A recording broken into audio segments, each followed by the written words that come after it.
अगर मैं नॉर्मल बात करूं, आज के टाइम की बात करती हूँ, मनी के टर्म में आप कोई भी कमोडिटी की वैल्यू कर सकते हो बहुत इजीली। कि मान लो एक गाड़ी है, इस गाड़ी की वैल्यू 10 लाख रुपए, मैं मनी के फॉर्म में किसी भी कमोडिटी की वैल्यू इजीली कर सकती हूँ, राइट। ऑब्वियसली ने 10 लाख का सामान बेचा, इसको बेचा, अब इसको 10 लाख की पेमेंट करनी है, तो ये आपके लिए पेयर है क्योंकि इसको पे करना है, ये आपके लिए पे ही है क्योंकि इसके पास पैसा आना है। आरबीआई क्या है? इंडिया का सेंट्रल बैंक है। वैसे फॉरेन का जो सेंट्रल बैंक है या फिर जो भी फॉरेन गवर्नमेंट का जो भी पैसा है, वो पैसा उन्होंने क्या किया, आरबीआई के पास जमा किया, लेकिन वो भी डिमांड डिपॉजिट की फॉर्म में जमा किया, यानी दे can demand their money any time कि मुझे मेरा पैसा वापस चाहिए। हेलो बच्चे लोग, कैसे हो आप सब? उम्मीद है आप लोग एकदम मस्त हो गए। सो मैं हूँ तान्या मुंजाल। मेरे प्यारे प्यारे बच्चों, आज हम मोस्ट इजीएस्ट चैप्टर जो है डिस्कस करने वाले हैं। चैप्टर का नेम आप देख पा रहे हो, वो है आपका बच्चे money and supply of money chapter है। फटाफट से देख लेते हैं आज इस क्लास में हम कौन कौन से टॉपिक्स को डिस्कस करने वाले हैं। तो सबसे पहले समझेंगे बेटा मनी होता क्या है, इवोल्यूशन ऑफ मनी, कि मनी का इवोल्यूशन कैसे हुआ, मनी हमारे देश में आई कैसे, ठीक है, बार्टर सिस्टम क्या होता है, फॉर्म्स ऑफ मनी क्या होता है, functions of money, supply of money, most important topic है सप्लाई ऑफ मनी। ये कई बार 3 या 4 नंबर का क्वेश्चन आ जाता है, 3 या 4 नंबर का क्वेश्चन सप्लाई ऑफ मनी पे आ जाता है। और यहां से जो है मेरे बच्चे 1 मार्क के क्वेश्चन भी इंपॉर्टेंट बनते हैं, 1 मार्क के इंपॉर्टेंट क्वेश्चन बनते हैं मेरे बच्चे इस चैप्टर से। चलो जी, तो शुरू करते हैं। सबसे पहले समझते हैं मेरे बच्चे मनी क्या होता है। मनी क्या है? Money is the instrument which is accepted as a medium of exchange. देखो भाई, मनी है क्या? What is money? बताइए मनी क्या है? मनी का मतलब क्या है? पैसा, धन। मनी है क्या? जिसको एक्सेप्ट किया जाता है as a medium of exchange. Medium of exchange का मतलब क्या है कि आप कुछ भी खरीद सकते हो with the use of money. पैसे का इस्तेमाल करके आप कुछ भी एक्सचेंज कर सकते हो। एक्सचेंज का मतलब क्या है कि कुछ खरीदना, इसके बदले में पैसे को देना, यही होता है एक्सचेंज। एक्सचेंज मतलब क्या होता है? लेन देन करना। What is exchange? एक्सचेंज का मतलब होता है मेरे बच्चे लेन देन करना। मानते हो? लेन देन मतलब कि आप कुछ खरीद रहे हो, इसके बदले में आप पैसा दे रहे हो, तो यही तो मनी है। मनी क्या है? Which act as a medium of exchange, कि एक साधन है एक्सचेंज का, कुछ भी आप खरीद सकते हो with the use of money. तो ये क्या है? मनी। सो हमारे भारत में मनी क्या है? रुपीज जो है वो हमारे लिए क्या है? Indian rupee in India is a money. हमारे भारत में मनी क्या है? पैसा क्या है? रुपी। लेकिन अगर मैं यूएस की बात करूं तो यूएसए में डॉलर क्या है? मनी। सिंपल है, तो कुछ भी नहीं। अब बात ये करते हैं मैम, इवोल्यूशन ऑफ मनी क्या है? इवोल्यूशन ऑफ मनी का मतलब है कि हमारे देश में मनी का इवोल्यूशन कैसे हुआ, यानी हमारे देश में पैसा कैसे आया, कैसे इसका इवोल्यूशन हुआ। तो सबसे पहले, अच्छा इस टॉपिक को करने से पहले मैं आपको एक बार्टर सिस्टम का टॉपिक करा दूं। छोटा सा एक बार डेफिनेशन हम कर लेते हैं पहले बार्टर सिस्टम, फिर आपके लिए ना थोड़ा सा आपको यहाँ पे ये समझ आ जाएगा कि बार्टर सिस्टम होता क्या। ठीक है, पहले एक बार ये वाला टॉपिक करते हैं, फिर हम उस पर चलते हैं। ठीक है, अब ध्यान समझिए, यहाँ पे चलते, ये थोड़ी सी गलत हेडिंग डली हुई है, ये आपका बार्टर सिस्टम है।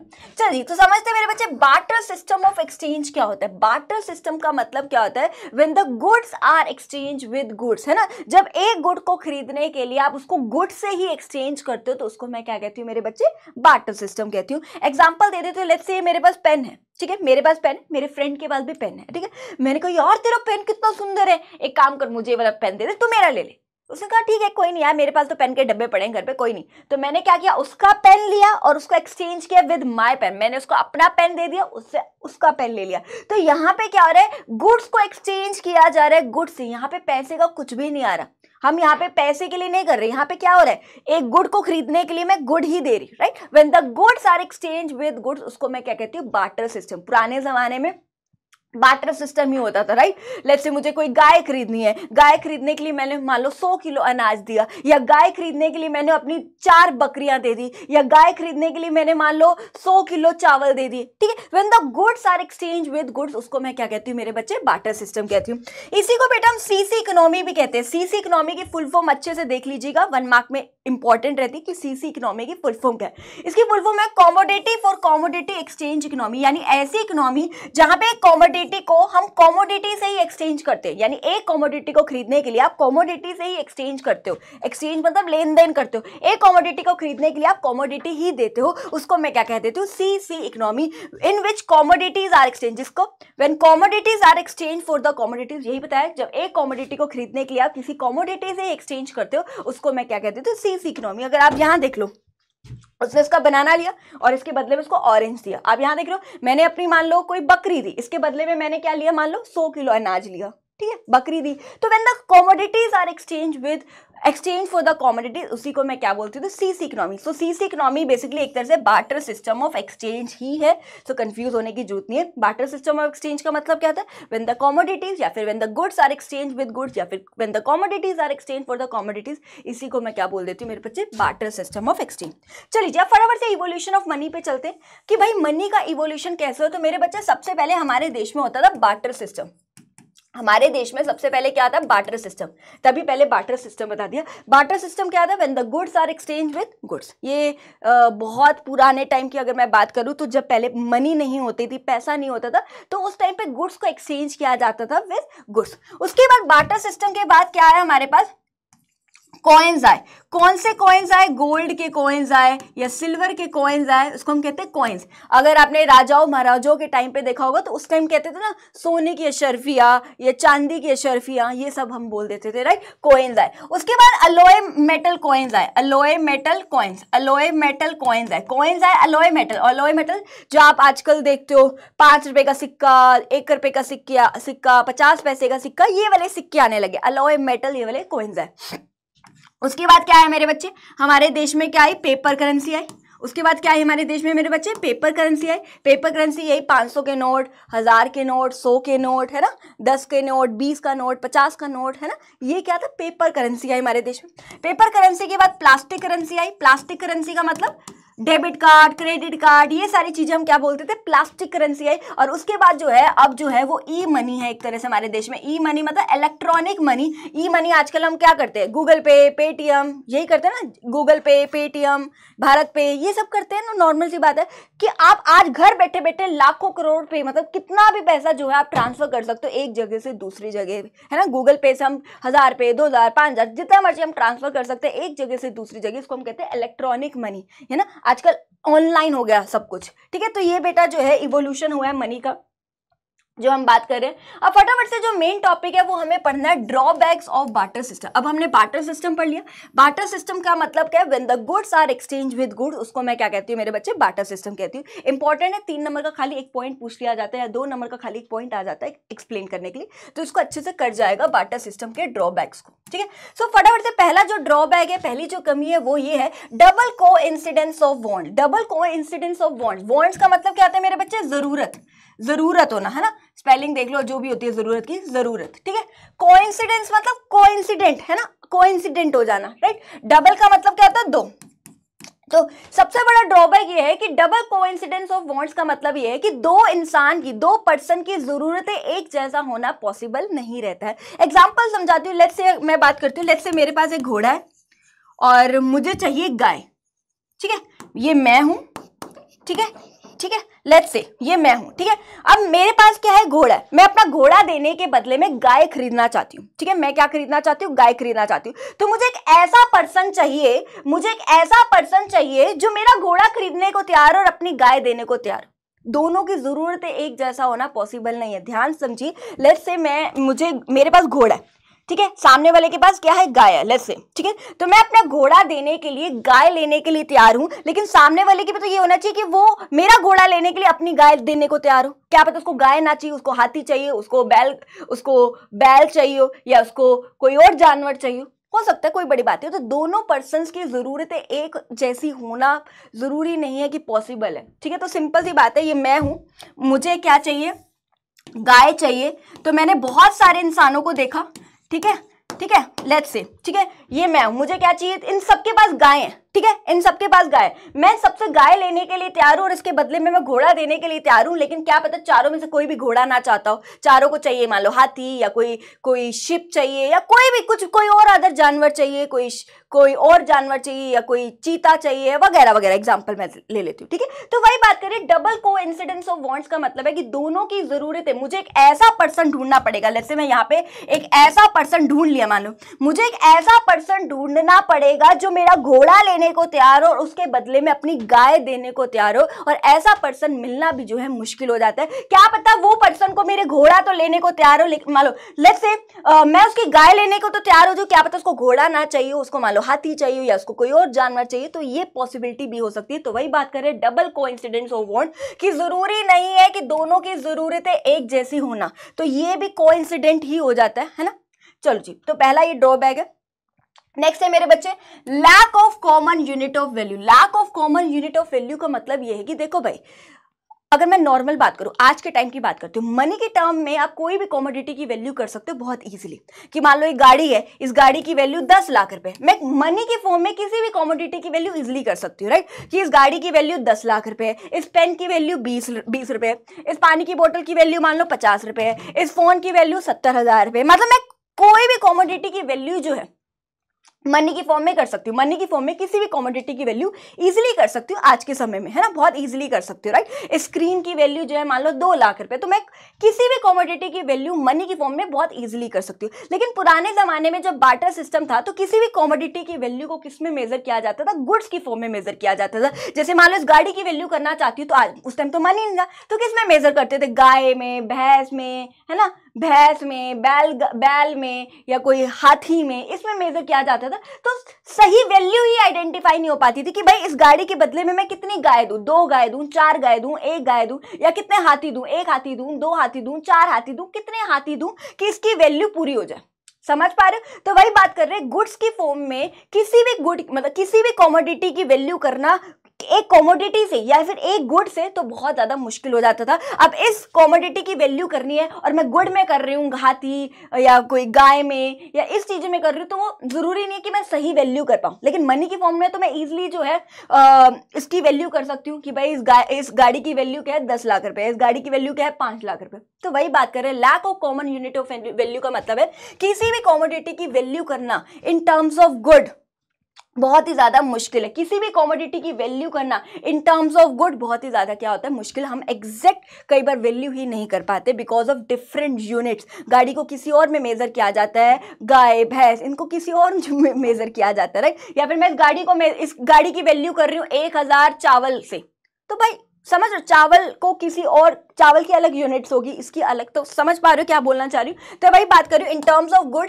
किसी भी कमोडिटी की वैल्यू करना बहुत ही ज्यादा मुश्किल है। लेकिन मनी ने ये प्रॉब्लम को सॉल्व कर दिया। आज हम मनी की फॉर्म में किसी भी कमोडिटी को वैल्यू कर सकते हैं। इस पेन को भी मेजर कर सकती हूँ कि ये पेन 20 रुपए का, ठीक है। नेक्स्ट है मेरे बच्चे डिफिकल्ट ऑफ फ्यूचर पेमेंट्स या फिर कॉन्ट्रेक्चुअल पेमेंट। देखो भाई, सबसे जो अगला पॉइंट है, देखो मनी के फॉर्म में जो है मैं इजीली जो है कोई भी कॉन्ट्रेक्चुअल या फ्यूचर पेमेंट्स पे कर सकती हूँ। एग्जांपल देती हूँ, देखो आज के टाइम की बात करती हूँ। लेट्स से मैंने कोई मेड हायर करी, मैंने उसके साथ कॉन्ट्रैक्ट किया 1 साल का, तो मैंने उस मेड को मान लो मेरा जो हिसाब है, मतलब मैं मेड को महीने के मान लो 10,000 रुपये दे रही हूँ। सो मनी के फॉर्म में अपनी मेड को, मतलब जो भी वो मुझे सर्विसेज दे रही है, वो मेरी मेड मेरा घर का झाड़ू पोछा बर्तन वगैरह सब कुछ कर रही है मेरे लिए, वो मुझे सर्विसेज वगैरह दे रही है।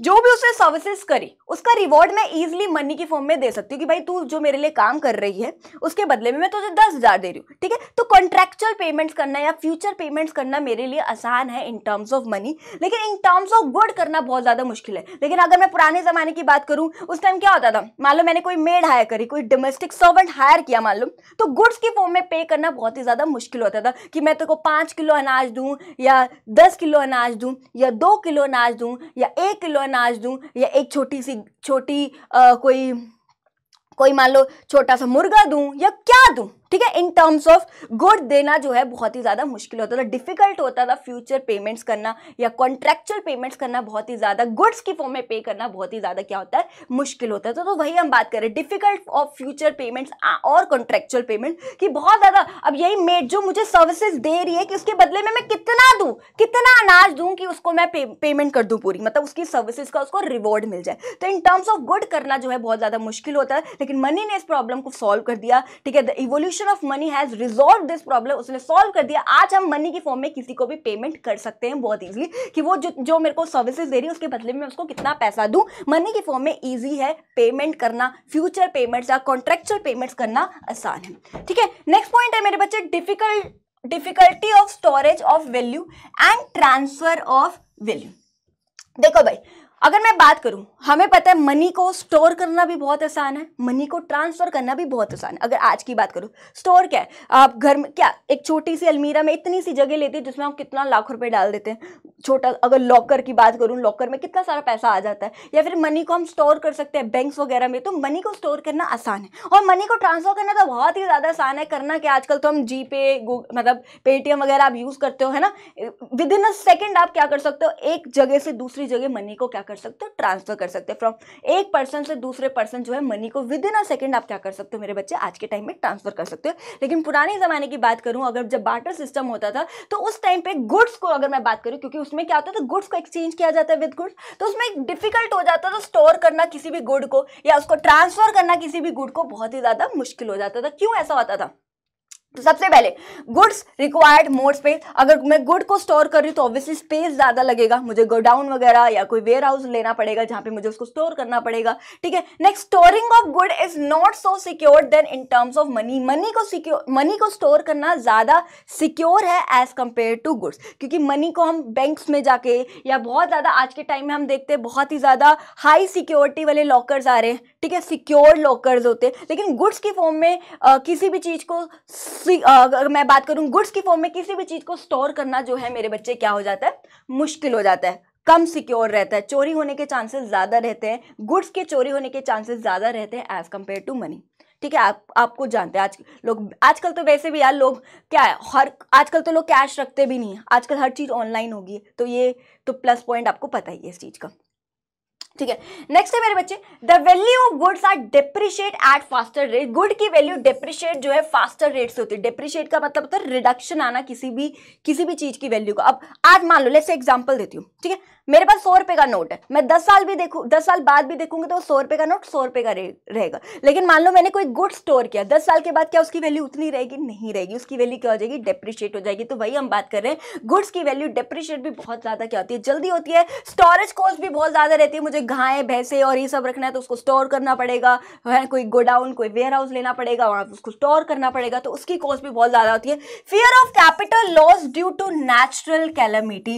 नेचुरल कैलेमिटी मतलब कोई भी आग लग गई, आंधी तूफान, बाढ़ आ गई, अर्थक्वेक, है ना, भूकंप आ गया। ठीक है, सो उसमें क्या है, आपकी गुड की वैल्यू जो है अगर मैं बात करूं बिल्कुल ही लॉस हो जाती है, वो खराब होगी तो वो खराब होगी। तो लॉस होने के, नुकसान होने के चांसेस किसकी वजह से, नेचुरल कैलोमिटी से बहुत ज्यादा हाई है। बहुत डर रहता है कि लॉस ना हो जाए, नुकसान ना हो जाए। Am I clear? अब ये तो हमने बात करी कि गुड्स को स्टोर करना बहुत ज्यादा क्या है, मुश्किल है। अब बात करते हैं ट्रांसफर ऑफ वैल्यू। गुड्स को ट्रांसफर करना भी बच्चे बहुत ही ज्यादा क्या है मेरे बच्चे, मुश्किल है। कैसे? अब एक बात बताऊं, आज के टाइम में मनी की फॉर्म में मैं इजीली एक जगह से दूसरी जगह क्या कर सकती हूँ, ट्रांसफर। गूगल पे, पेटीएम वगैरह किया, एक विद इन अ सेकंड में मनी को ट्रांसफर कर सकती हूँ एक जगह से दूसरी जगह। बट अगर मुझे गुड्स को ट्रांसफर करना है एक जगह से दूसरी जगह, पहले तो टेम्पो कोई ट्रक बुलाऊंगी, फिर गुड़ को लोड करूंगी उसके अंदर, फिर वो जाएगा, फिर वो उतरेगा, फिर वहां पहुंचेगा, बहुत ज्यादा टाइम कंज्यूमिंग प्रोसेस है। तो एक जगह से दूसरी जगह गुड को ट्रांसफर करना भी मुश्किल है as compare to money. Money को ट्रांसफर करना आसान है एज कंपेयर टू गुड। तो वही बात करें, बहुत डिफिकल्ट है किसी भी गुड को ट्रांसफर करना एक जगह से दूसरी जगह, बहुत ही ज्यादा मुश्किल है। But the evolution of money has resolve this problem. इस प्रॉब्लम को जो है मनी ने क्या कर दिया मेरे बच्चे, सॉल्व कर दिया है। चलिए अगला है मेरे बच्चे forms of money. Forms of money जो है बेटा, आपकी दो प्रकार की फॉर्म्स ऑफ मनी है। ठीक है, पहला है मेरे बच्चे, एक होता है आपका फायट मनी, जिसको मैं fight money and fiduciary money, और दूसरा होता है मेरे बच्चे full bodied money and credit money. पहला क्या है मेरे बच्चे आपका fight money and fiduciary money, और दूसरा क्या है मेरे बच्चे full bodied money and credit money. एक एक करके समझते हैं। सबसे पहले समझते हैं मेरे बच्चे फायट मनी क्या होता है। क्या है मेरे बच्चे, फायट मनी का मतलब होता है ऐसी मनी जो इशू कौन करता है, आरबीआई। नोट छापने की मशीन किसके पास है, आरबीआई के पास है। लेकिन आरबीआई अपनी मर्जी से नोट नहीं छापता, गवर्नमेंट इंस्ट्रक्शन देती है कि उसको कितने नोट छापने हैं। जैसे गवर्नमेंट ने बोला 100 करोड़ नोट छापने हैं, तो आरबीआई 100 करोड़ नोट ही छापेगी, ना उससे 1 रुपया ऊपर ना उससे 1 रुपया कम। ठीक है, सो आरबीआई अपनी मर्जी से पैसे मतलब नोट्स को नहीं इश्यू करती, अपनी मर्जी से नोट्स इश्यू नहीं करती, अपनी मर्जी से नोट नहीं छापती, गवर्नमेंट के इंस्ट्रक्शंस आने के बाद ही वो ये सब करती है। सो भाई आरबीआई अपनी मर्जी से कुछ नहीं करती, गवर्नमेंट सरकार की तो माननी पड़ेगी भाई, सीधी सी बात है। ठीक है। सो यही है बेटा, फाइट मनी का मतलब है ऐसा पैसा जो इशू तो आरबीआई करता है, क्योंकि नोट छापने की मशीन तो चाहे आरबीआई के पास है, लेकिन किसके ऑर्डर पर करता है, किसकी अथॉरिटी, अथॉरिटी मतलब किसके पावर देने पे करता है, किसके ऑर्डर देने पे करता है, गवर्नमेंट के ऑर्डर देने पे करता है। ये होता है मेरे बच्चे fiat money. So fiat money refers to that money, एक ऐसा पैसा जो कौन इशू करता है, इशू बाय आरबीआई, लिख लेना चाहे, which is issue by RBI, but order किसके, बट कौन ऑर्डर देता है, ऑर्डर या अथॉरिटी ऑफ गवर्नमेंट, जो इशू चाहे आरबीआई करता है, बट किसके ऑर्डर या किसके अथॉरिटी पर, गवर्नमेंट के ऑर्डर देने पर, या गवर्नमेंट की अथॉरिटी मतलब गवर्नमेंट पावर देती है आरबीआई को, तो ही जो है आरबीआई नोट को इशू करती है। It is also called legal tender money. Legal tender money का मतलब है कि जो भी नोट्स इशू करती है आरबीआई, नोट छापने की मशीन किसके पास है, आरबीआई के पास, जो भी नोट्स को इशू करती है आरबीआई उसको लीगली एक्सेप्ट किया जाएगा पूरे देश में। लीगल टेंडर मनी का मतलब है it is legally accepted by our country, मतलब पूरे देश में इसको लीगली एक्सेप्ट किया जाएगा, वो लीगल है। चाहे मैं उसको हरियाणा में वो करेंसी यूज करूं, चाहे मैं पंजाब में करूं, चाहे मैं जम्मू कश्मीर में, मतलब चाहे मैं उसको कहीं और करूं, चाहे मैं उसको यूपी में करूं, चाहे मैं उसको कहीं मर्जी करूं, इस देश के किसी भी कोने में मैं उसको इस्तेमाल करूं उस करेंसी को, वो लीगली एक्सेप्टेड है, इट इज लीगली एक्सेप्टेड। ठीक है, एग्जाम्पल इसके क्या है मेरे बच्चे, नोट्स या फिर नोट्स एंड कॉइन्स। अब मेरे बच्चे बात करते हैं लीगल टेंडर मनी जो है मेरे बच्चे, वो आपकी क्या होती है, दो प्रकार की होती है, ध्यान समझिए। ये आपकी क्या होती है, दो प्रकार की होती है। एक होती है मेरे बच्चे लिमिटेड लीगल टेंडर, और दूसरा होता है मेरे बच्चे अनलिमिटेड लीगल टेंडर। ठीक है, अनलिमिटेड लीगल टेंडर में बच्चे आपके आते हैं नोट्स, क्या आते हैं मेरे बच्चे, नोट्स, कि हम जो है कितने भी नोट्स, लाखों में, करोड़ों में, अनलिमिटेड किसी को दे सकते हैं। अनलिमिटेड किसी को, अगर मुझे मान लो किसी को पे करना है, तो इन टर्म्स ऑफ नोट्स, मतलब नोट समझ गए ना, पेपर करेंसी बोला, ठीक है, इन टर्म्स ऑफ नोट्स जो है मैं कितना मर्जी उसको दे सकती हूँ, and it is legally accepted, और वो पर्सन, और वो लीगली उसको एक्सेप्ट होगा, मतलब वो उसको एक्सेप्ट करेगा, वो लीगल है, कोई वो नहीं है। ठीक है, तो वही बात करें अनलिमिटेड लीगल टेंडर का मतलब, इसके अंदर नोट्स आते हैं कि अगर मुझे किसी को पे करना है, सो इन टर्म्स ऑफ नोट्स मैं अनलिमिटेड पे कर सकती हूँ। अनलिमिटेड मतलब लाखों, करोड़ों, कितना मर्जी उसको नोट्स की फॉर्म में पे कर सकती हूँ, और वो लीगली एक्सेप्टेड होगा। ठीक है, लिमिटेड लीगल टेंडर का मतलब है जिसके अंदर मेरे बच्चे आते हैं कॉइन्स। क्या आते हैं मेरे बच्चे, कॉइन्स। ठीक है, अगर मान लो मैं 1 रुपए से लेकर जितना भी आपका मैक्सिमम कॉइन कितना है, आई गेस 20 रुपए, 20 रुपीज का लास्ट कॉइन आता है। ठीक है, अगर मैं कॉइन्स की फॉर्म में यहाँ पे पे कर रही हूँ किसी को, तो मैं कितना मैक्सिमम पे कर सकती हूँ, मैं 1000 रुपए तक मैक्सिमम जो है पे कर सकती हूँ।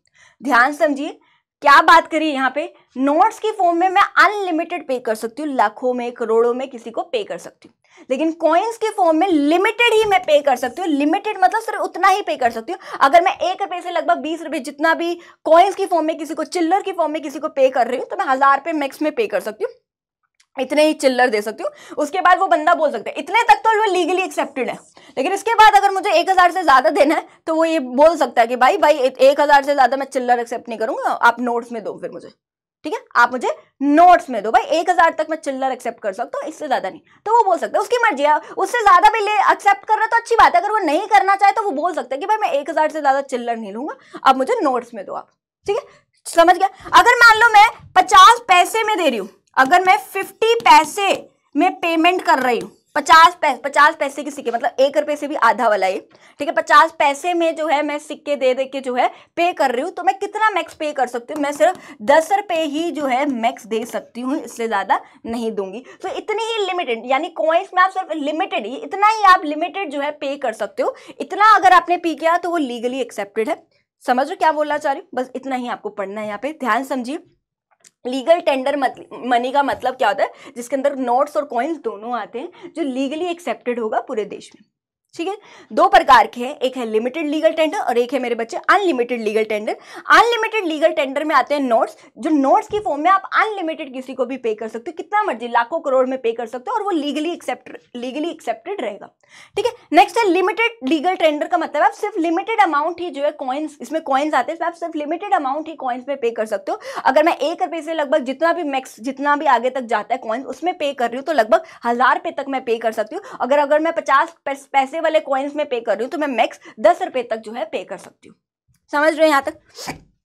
चल जी, नेक्स्ट है मेरे बच्चे फिड्यूशरी मनी। क्या होता है मेरे बच्चे, फिड्यूशरी मनी का मतलब क्या होता है, इसका एग्जांपल देख लेते हैं। फिड्यूशरी मनी के अंदर क्या आते हैं, चेक्स आते हैं। ध्यान समझिए, फिड्यूशरी मनी का मतलब होता है चेक्स वगैरह, इसके अंदर चेक्स आते हैं। इसको एक एग्जांपल समझाती हूँ, ध्यान से, सबका ध्यान यही होना चाहिए एग्जाम्पल पे। ठीक है, एग्जाम्पल समझते हैं। मान लो बेटा ये एक पर्सन है, ये एक सेलर है, ठीक है, ये एक मान लो एक सेलर है, और ये एक पर्सन है, ये मान लो एक बायर है, ये मान लो मेरे बच्चे बायर, ये मान लो मेरे बच्चे बायर, BUYER, ठीक है, ये बायर, ठीक है, ध्यान से समझना आप, ठीक है। मान लो मेरे बच्चे सेलर ने, मान लो सेलर है जो बेच रहा अपना सामान, इसने अपना सामान बेचा, इसको, इस इंसान को बेचा 10 लाख का, इसने सामान बेचा, कितने का सामान बेचा उसको, 10 लाख का सामान बेचा। अब जो बायर है उसको क्या करना है, पेमेंट करनी है 10 लाख रुपए की, सीधी सी बात है, इसने अपना सामान बेचा 10 लाख रुपए का, इस पर्सन को बेचा, ठीक है। अब बायर जो है उसको अब पेमेंट करनी है इसको 10 लाख रुपए की, ठीक है। अब ध्यान समझिए, पेमेंट किसको करनी है, इसको करनी है, तो ये क्या है, पेयर है, ये कौन है, पेयर है, पेयर का मतलब इसको पेमेंट करनी है, किसको करनी है, सेलर को करनी है। अब सेलर को पैसा मिलना है, तो ये है पेई, ये क्या है मेरे बच्चे, पेई है, ये कौन है मेरे बच्चे, पेई, पेई का मतलब है जिसको पैसा मिलना है, पेयर कौन है, जिसको पैसा पे करना है, पेई का मतलब है जिसको पैसा मिलना है। यहाँ तक क्लियर, किसी को कोई दिक्कत नहीं। ऑब्वियसली ने 10 लाख का सामान बेचा, इसको बेचा, अब इसको 10 लाख की पेमेंट करनी है, तो ये आपके लिए पेयर है क्योंकि इसको पे करना है, ये आपके लिए पेई है क्योंकि इसके पास पैसा आना है।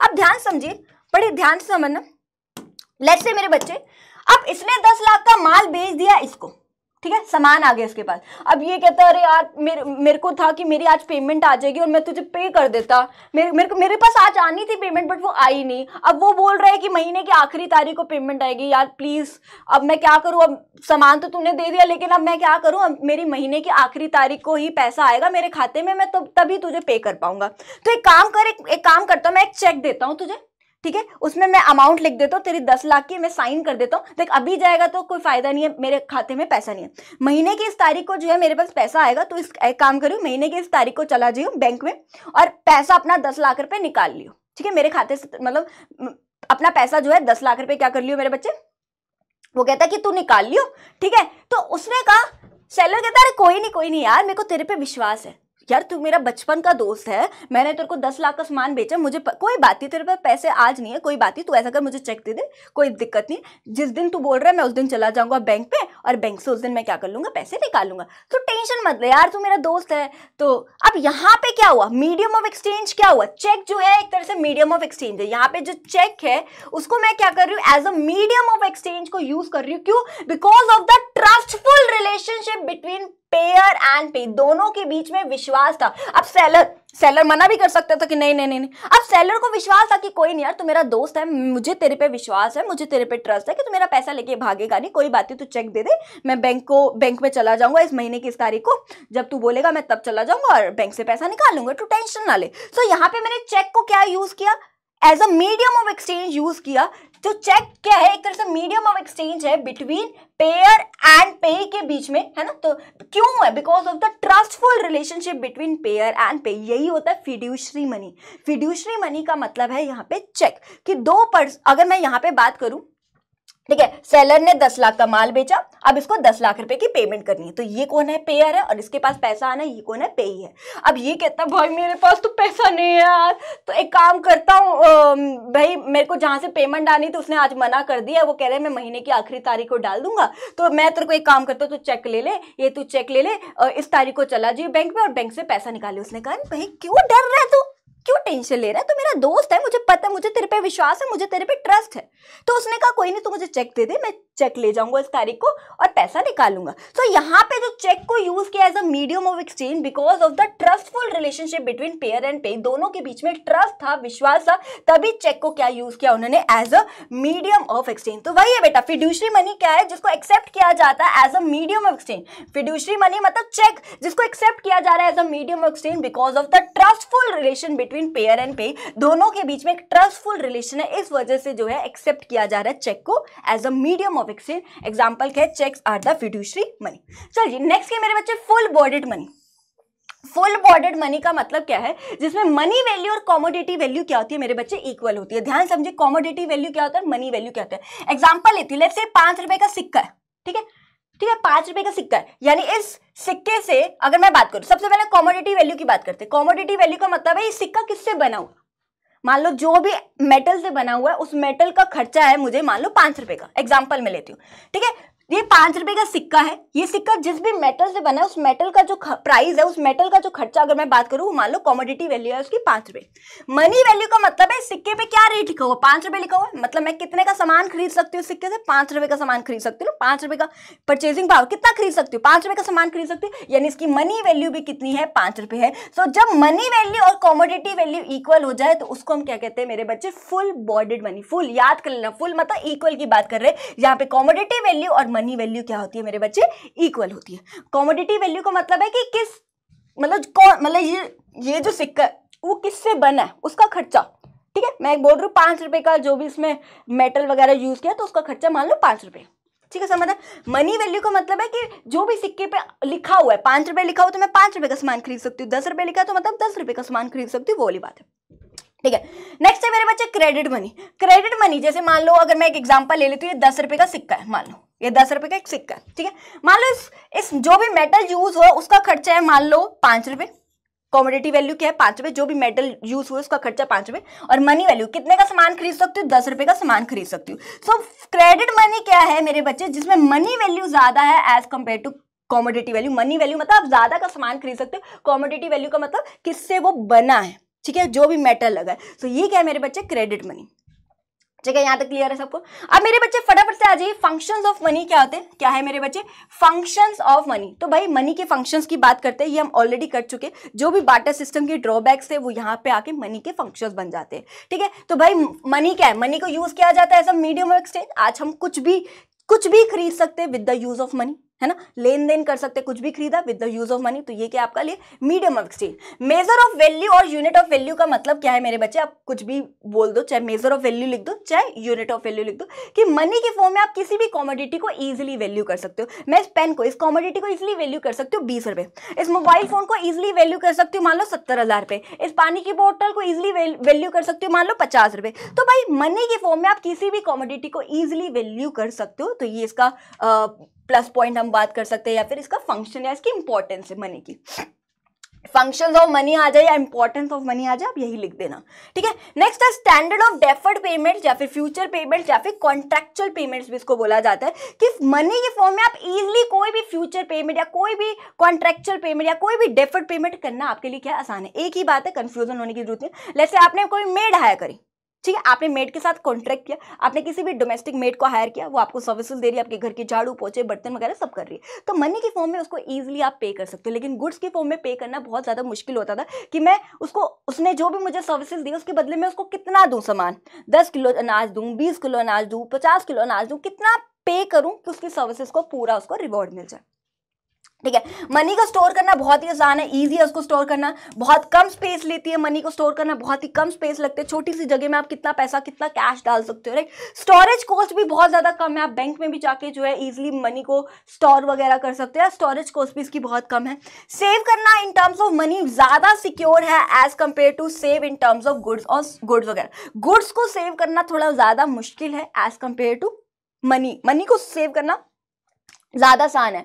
आज के टाइम में बहुत हाई सिक्योरिटी लॉकर्स आ गए, आप बैंक पे अपना पैसा सिक्योर कर सकते हो, सेव कर सकते हो। गुड्स को जो है सेव करना थोड़ा मुश्किल है, चोरी होने के गुड्स के चांसेस जो है आजकल ज्यादा रहते हैं, सीधी सी बात है। डिप्रिशिएट गुड्स जल्दी हो जाते हैं एज कंपेयर टू मनी। चलिए, मनी को ट्रांसफर करना भी बहुत ही ज्यादा क्या है, मेरे को पता है बहुत ही ज्यादा ईजी है। आज घर बैठे बैठे आप कितना भी अमाउंट जो है ट्रांसफर कर सकते हो एक जगह से दूसरी जगह। चलिए अब फटाफट से, अच्छा एक चीज ध्यान से समझिए जो आपको पता होना चाहिए, जो पहले दो फंक्शंस है इसको मैं बोलती हूँ प्राइमरी फंक्शंस, इसको बोला जाता है प्राइमरी फंक्शन। जो पहले दो फंक्शंस है इनको बोला जाता है प्राइमरी फंक्शन, और बाकी के जो नेक्स्ट पॉइंट है third fourth and fifth, third fourth fifth, ठीक है, थर्ड फोर्थ और फिफ्थ, ये है बेटा हमारे लिए सेकेंडरी फंक्शंस, ये है मेरे बच्चे आपके लिए सेकेंडरी फंक्शन, या फिर इसको हम सब्सिडरी फंक्शंस भी बोलते हैं, सब्सिडरी फंक्शन। ध्यान समझिएगा, ठीक है, आ रही है, ठीक है, तो ध्यान समझिए, इसको हम सेकेंडरी फंक्शंस या फिर सब्सिडरी फंक्शंस, इसको कुछ भी बोला जाता है। चल जी, अब फटाफट से समझते हैं स्टैटिक फंक्शंस क्या होता है, डायनेमिक फंक्शन क्या होता है। एक बॉक्स आपके पास गिवन होगा, एक बार देख लीजिए। पहले चलते हैं स्टैटिक फंक्शन। स्टैटिक फंक्शन क्या है, जो दोनों फंक्शंस को इंक्लूड करती है, प्राइमरी एंड सेकेंडरी फंक्शन दोनों को जो है इंक्लूड करती है। पहला पॉइंट ये है कि static function includes primary function as well as secondary function, दोनों को फंक्शन को इंक्लूड करती है।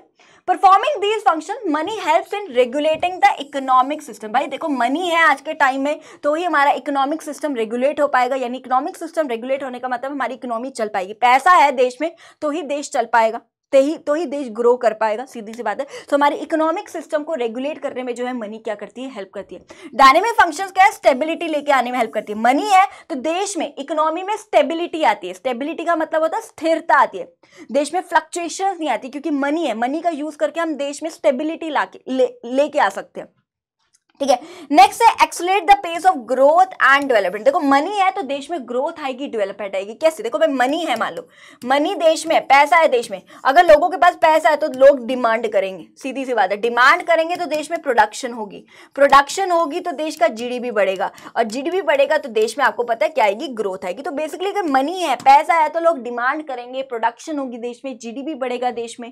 पैसा है तो भाई देश में एक तरह से क्या आएगी, ग्रोथ आएगी, डेवलपमेंट आएगी। सीधी सी बात है, अगर देश में पैसा है तो लोग डिमांड करेंगे, बनाने वाला प्रोडक्शन ज्यादा करेगा, देश का जीडीपी बढ़ेगा, जीडीपी बढ़ेगा, देश में ग्रोथ आएगी, देश में डेवलपमेंट भी आएगी। तो वही हम बात करेंगे, पैसा है तो देश क्या करेगा, हमारा ग्रो भी करेगा, और देश क्या करेगा, मेरा डेवलप भी करेगा, ठीक है। सीधी सी बात है, सीधी बात है। आप खुद सोचो, पैसा है तो road railway, dam, school, bridges, ये सब भी बनेंगे हमारे देश में। लोगों के पास काम, लोगों का पैसा, देश में प्रोडक्शन हो रही है, गरीबी कम होगी देश में, देश की जीडीपी बढ़ेगी, देश में ग्रोथ आएगी, देश में डेवलपमेंट आएगी। तो आपको पता है पैसे के क्या क्या फायदे। तो इन शॉर्ट, देश में पैसा है तो देश का जीडीपी बढ़ेगा, देश में ग्रोथ आएगी, देश में डेवलपमेंट आएगी, ठीक है। नेक्स्ट है मेरे बच्चे जो सबसे ज्यादा इंपॉर्टेंट टॉपिक है, ये है मेरे बच्चे सप्लाई ऑफ मनी। क्या है मेरे बच्चे, सप्लाई ऑफ मनी, जिसको मैं मनी सप्लाई भी कहती हूँ। देखो मनी सप्लाई या सप्लाई ऑफ मनी का मतलब है कि हमारे देश में मनी की कितनी सप्लाई है। देश में मनी की कितनी सप्लाई होने का मतलब है कि लोगों के हाथ में कितना पैसा। ध्यान समझिए मेरे बच्चे, सप्लाई ऑफ मनी या मनी सप्लाई का मतलब है कि लोगों के हाथों में कितना पैसा है एक पर्टिकुलर पॉइंट ऑफ टाइम में, कि भाई लोगों के हाथ में कितना पैसा है, उसको हम कहते हैं मनी सप्लाई। मनी सप्लाई मतलब देश में कितनी है मनी की सप्लाई, यानी देश में मनी की सप्लाई होने का मतलब है कि लोगों के हाथों में कितना पैसा है एक पर्टिकुलर पॉइंट ऑफ टाइम पे, उसको हम क्या कहते हैं मेरे बच्चे, मनी सप्लाई। अब इट रेफर्स टू स्टॉक। इसको स्टॉक क्यों बोला गया, आपने पढ़ा है फर्स्ट चैप्टर में, स्टॉक एंड फ्लो आपने पढ़ लिया। स्टॉक क्यों बोला जाता है, देखिए भाई जो मनी की सप्लाई है वो आप एकदम से चेंज नहीं कर सकते। आरबीआई को पीछे से ऑर्डर मिला कि 100 करोड़ नोट छापने, तो भाई आरबीआई 100 करोड़ नोट ही छापेगी, ना 1 रुपया ऊपर ना 1 रुपया कम। मतलब वो चेंज नहीं कर सकती उसकी सप्लाई को, अपनी मर्जी से कम ज्यादा नहीं कर सकती। जो गवर्नमेंट ने इंस्ट्रक्शंस दे दिए, जो गवर्नमेंट ने ऑर्डर कर दिया, आरबीआई सिर्फ उतना ही नोट छापेगी, तो वो स्टॉक है। स्टॉक मतलब जो एकदम से चेंज नहीं हो सकता, स्टैटिक कंसेप्ट आपको बताया था ना। फ्लो मतलब जो चेंज हो सकता है, जो डायनेमिक है, जो चेंज होता है, ये स्टॉक है। मतलब आरबीआई अपनी मर्जी से जो है चेंज नहीं कर सकती सप्लाई को, तो ये स्टॉक है। और सप्लाई ऑफ मनी का मतलब है it refer to stock of money, ये आपको पता है स्टॉक ऑफ मनी है, ठीक है। Held by people of the country, held by people of the country का मतलब है कि लोगों के हाथों में कितना पैसा है at a particular point of time, एक पर्टिकुलर पॉइंट ऑफ टाइम पे लोगों के हाथों में कितना पैसा, उसको मैं कहती हूँ मनी सप्लाई या सप्लाई ऑफ मनी। ये स्टॉक कंसेप्ट है, और स्टॉक को आप पता ही किसमें बोलते हैं, at a particular point of time, कि एक पर्टिकुलर पॉइंट ऑफ टाइम में लोगों के हाथों में कितना पैसा, उसको मैं क्या कहती हूँ, मनी सप्लाई या सप्लाई ऑफ मनी। बहुत इंपॉर्टेंट टॉपिक है। आज आता है 3 नंबर का क्वेश्चन, आता कैसे है, what is money supply, explain the measurement of money supply. 3 number का ये, 1 नंबर की इसकी डेफिनेशन, 4 नंबर का क्वेश्चन पक्का, ठीक है। तो चलिए फटाफट से मेजरमेंट ऑफ मनी सप्लाई, ध्यान समझिए, ये पूरी मैक्रो इकोनॉमिक्स का एक ऐसा टॉपिक है जो आपको थोड़ा सा क्रैम करना पड़ता है, याद करना पड़ता है। सिर्फ एक यही आपको टॉपिक मिलेगा जिसमें आपको थोड़ी सी लर्निंग करनी पड़ती है। इसके अलावा मैक्रो इकोनॉमिक्स में कोई भी ऐसा टॉपिक नहीं है जिसमें आपको थोड़ा सा रटना पड़े या क्रैम करना पड़े, ठीक है। लेकिन फिर भी मैं आपको बहुत अच्छे समझाऊंगी मेरे बच्चे। देखो बेटा वैसे आपके 4 मेजरमेंट्स होते हैं, M1 measurement, M2 measurement, M3 measurement और M4 मेजरमेंट। लेकिन हमारे सिलेबस में सिर्फ एक ही मेजरमेंट है, वो है आपका M1 मेजरमेंट। M1 मेजरमेंट के अंदर क्या क्या आता है, ध्यान समझिए, C plus DD plus OD, ठीक है। C का मतलब क्या होता है मेरे बच्चे, C का मतलब होता है currency held by the public. Currency held by the public का मतलब है आम जनता के हाथों में कितना पैसा है, उसको मैं बोलती हूँ currency held by the public.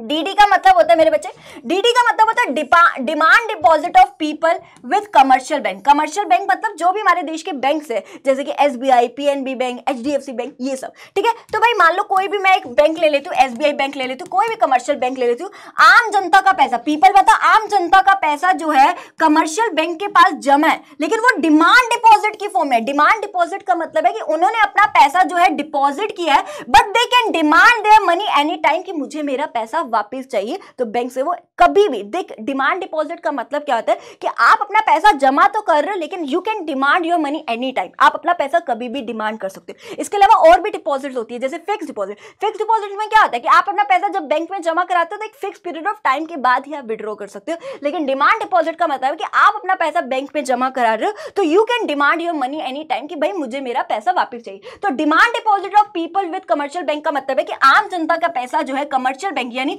कोई भी कमर्शियल बैंक के पास जमा है, but they can demand their money any time, क्योंकि दे कैन, जो भी उन्होंने पैसा डिपॉजिट किया लोगों ने बैंक्स के अंदर, but they can demand their money any time कि मुझे मेरा पैसा वापस चाहिए। नेक्स्ट, ऑडी का मतलब क्या है मेरे बच्चे? ऑडी मतलब अदर डिपॉजिट। अदर डिपॉजिट्स में क्या क्या आते हैं तो ध्यान समझिए, अदर डिपॉजिट्स में क्या क्या आते हैं। पहला, demand deposit of financial institution, जो जैसे कि नबार्ड हो गया, उसका पैसा किसके पास जमा है? आरबीआई के पास। मान लो आरबीआई है, आरबीआई आपको पता है रिजर्व बैंक ऑफ इंडिया, सारे के सारे बैंकों का बाप है आरबीआई, ठीक है, जिसको हम सेंट्रल बैंक ऑफ इंडिया भी बोलते हैं, ठीक है, ये है मान लो आरबीआई, ठीक है, ये क्या है मेरे बच्चे? आरबीआई। किसी भी फाइनेंशियल इंस्टीट्यूशन जैसे कि नबार्ड, नबार्ड आपको पता है दैट नबार्ड की फुल फॉर्म क्या होती है? National bank for agriculture and rural development. गांवों में जितने भी बैंक्स हैं उनका बाप होता है नबार्ड। मान लो नबार्ड का ये फाइनेंशियल इंस्टीट्यूशन नबार्ड, ये नबार्ड का पैसा मान लो आरबीआई के पास जमा है, नबार्ड का पैसा आरबीआई के पास जमा है, लेकिन वो किस फॉर्म में जमा है? डिमांड डिपॉजिट की फॉर्म में। डिमांड डिपॉजिट का मतलब है कि दे can demand their money any time कि मुझे मेरा पैसा वापस चाहिए। तो ध्यान समझिए, कोई भी फाइनेंशियल इंस्टीट्यूशन जैसे कि नबार्ड का पैसा आरबीआई के पास जमा है लेकिन वो डिमांड डिपॉजिट की फॉर्म में जमा है, मतलब उन्होंने पैसा जो डिपॉजिट किया but they can demand their money any time कि मुझे मेरा पैसा क्या चाहिए? वापस चाहिए। नेक्स्ट है मेरे बच्चे demand deposit of foreign central bank या फॉरेन गवर्नमेंट विद आरबीआई। कोई भी फॉरेन का, जैसे आरबीआई क्या है? इंडिया का सेंट्रल बैंक है, वैसे फॉरेन का जो सेंट्रल बैंक है या फिर जो भी फॉरेन गवर्नमेंट का जो भी पैसा है वो पैसा उन्होंने क्या किया? आरबीआई के पास जमा किया, लेकिन वो भी डिमांड डिपॉजिट की फॉर्म में जमा किया, यानी दे can demand their money any time कि मुझे मेरा पैसा वापस चाहिए। यानी कोई भी फॉरेन सेंट्रल बैंक या जो भी फॉरेन गवर्नमेंट है उन्होंने अपना पैसा आरबीआई के पास जमा किया है, but they can demand their money any time, क्योंकि जो भी पैसा जमा किया वो डिमांड डिपॉजिट की फॉर्म में जमा किया, यानी दे can demand their money any time कि मुझे मेरा पैसा वापस चाहिए। नेक्स्ट है डिमांड डिपॉजिट ऑफ आईएमएफ या फिर world bank with RBI. IMF का पैसा या वर्ल्ड बैंक का पैसा किसके पास जमा है? आरबीआई के पास जमा है। और किस फॉर्म में जमा है मेरे बच्चे? किस फॉर्म में जमा है? डिमांड डिपॉजिट की फॉर्म में जमा है। They can also withdraw there money any time, they can demand their money any time कि मुझे मेरा पैसा वापस चाहिए। तो ध्यान समझिए, आईएमएफ का पैसा या वर्ल्ड बैंक का पैसा, आईएमएफ ने अपना पैसा आरबीआई के पास जमा किया या वर्ल्ड बैंक ने अपना पैसा आरबीआई के पास जमा किया और वो अपना पैसा कभी भी विड्रॉ, कभी भी डिमांड कर सकते हैं, क्योंकि किस फॉर्म में जमा है? डिमांड डिपॉजिट की फॉर्म में जमा है कि उन्होंने अपना पैसा जो भी डिपॉजिट किया आरबीआई के पास, they can demand their money any time कि मुझे मेरा पैसा क्या चाहिए? मेरे बच्चे वापस चाहिए। तो याद रखना, सी का मतलब आम जनता के पास कितना पैसा है, डीडी मतलब डिमांड डिपॉजिट, डिमांड डिपॉजिट का मतलब आम जनता का पैसा कमर्शियल बैंक के पास जमा है but they can withdraw there money any time. Other deposits में क्या क्या आता है? अदर डिपॉजिट्स में ये 3 डिपॉजिट्स आते हैं जो आपको अच्छे से याद करनी है। नेक्स्ट है मेरे बच्चे अदर डिपॉजिट्स में क्या नहीं आता। अब आता क्या है? ये तीनों आते हैं, क्या नहीं आता प्लीज ये 1 मार्क के हिसाब से भी इंपॉर्टेंट आपको पता होनी चाहिए। एमसीक्यू में आ जाता है कई बार कि क्या इंक्लूड नहीं होता है अदर डिपॉजिट्स में, तो आपको पता होना चाहिए कि क्या इंक्लूड नहीं होता है। तो सबसे पहले deposit of government of the country with RBI. ये मान लो आरबीआई है, ठीक है, सरकार का, गवर्नमेंट का पैसा, सरकार का पैसा, सरकार ने जो है पैसा जमा किया है आरबीआई को, वो इंक्लूड नहीं होता है अदर डिपॉजिट में। Deposit of government of the country with RBI का मतलब है सरकार ने जो है अपना पैसा कहां जमा किया? आरबीआई के पास जो जमा कराती है वो अदर डिपॉजिट्स में इंक्लूड नहीं होता। Next, deposit of countries banking system. Countries banking system का मतलब जो भी कमर्शियल बैंक है हमारे देश के, जैसे कि SBI bank, PNB bank, HDFC bank, जितने भी कमर्शियल बैंक है, अगर उन्होंने अपना पैसा आरबीआई के पास जमा किया तो वो भी अदर डिपॉजिट्स में नहीं आता। तो याद रखना, ये दोनों डिपॉजिट्स जो है ये दोनों डिपॉजिट्स जो है अदर डिपॉजिट्स में नहीं आते। सरकार का पैसा आरबीआई के पास या फिर कमर्शियल बैंक का पैसा आरबीआई के पास, ये दोनों टाइप के डिपॉजिट जो है, जो आरबीआई के पास डिपॉजिट किया गया है पैसा, वो इंक्लूड नहीं होता है मेरे बच्चे अदर डिपॉजिट्स में। Am I clear? यहाँ तक बहुत इजी थे, ठीक है, बस ये थोड़ा सा आपको याद करना पड़ेगा कि अदर डिपॉजिट्स में क्या आता है, अदर डिपॉजिट्स में क्या नहीं आता। ये थोड़ा सा आपको चीज़ें थोड़ी सी आपको याद करनी पड़ेंगी चीज़ें, बट ज़रूर अच्छे से कर लीजिएगा, इंपॉर्टेंट है फॉर योर एग्जाम। चलिए अब अगला जो क्वेश्चन है मेरे बच्चे, यही ले लेते कलर। चलो, हु सप्लाइज मनी। हमारे देश में कौन मनी की सप्लाई करता है? देखो भाई, अगर मैं बात करूँ हमारे देश में ये 3 लोग हैं, अगर मैं बात करूँ कौन कौन मनी की सप्लाई करता है, तो गवर्नमेंट करती है, आरबीआई करती है, कमर्शियल बैंक करती है। समझाती हूँ। देखो भाई, सीधी सी बात है, मैं मानती हूँ नोट छापने की मशीन है आरबीआई के पास, लेकिन आरबीआई अपनी मर्जी से नोट नहीं छापती जब तक गवर्नमेंट उसको ऑर्डर नहीं करती। गवर्नमेंट ने बोला 100 करोड़ नोट छाप, तो आरबीआई उतने ही नोट छापेगी, ना ऊपर छापेगी, ना कम छापेगी, ना ज्यादा छापेगी। मानता, सीधी सी बात है। तो ऑब्वियसली सबसे पहले कौन ऑर्डर करती है? गवर्नमेंट ऑर्डर करती है। गवर्नमेंट के इंस्ट्रक्शंस पे ही आरबीआई क्या करता है? नोट छापने की मशीन ऑन करता है और नोट छापता है। सीधी सी बात है। तो सबसे पहले कौन इंस्ट्रक्शन देता है? गवर्नमेंट। उसके बाद हमें पता है आरबीआई, जिसको central bank of the country भी बोला जाता है, वो नोट छापती है और इशू करती है, सप्लाई करती है मनी की।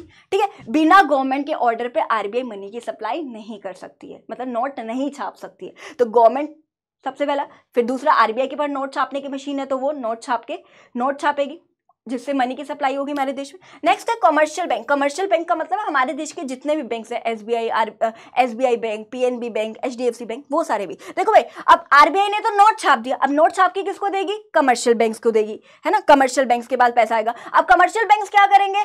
आम जनता को लोन की फॉर्म में पैसा देंगे, यानी मनी की सप्लाई होगी देश में। तो तीनों का ही योगदान है। गवर्नमेंट पहले ऑर्डर करती है, तो पहला गवर्नमेंट, आरबीआई फिर नोट छापती है, नोट छाप के किसको देती है? कमर्शियल बैंक्स को देती है। कमर्शियल बैंक क्या करते हैं?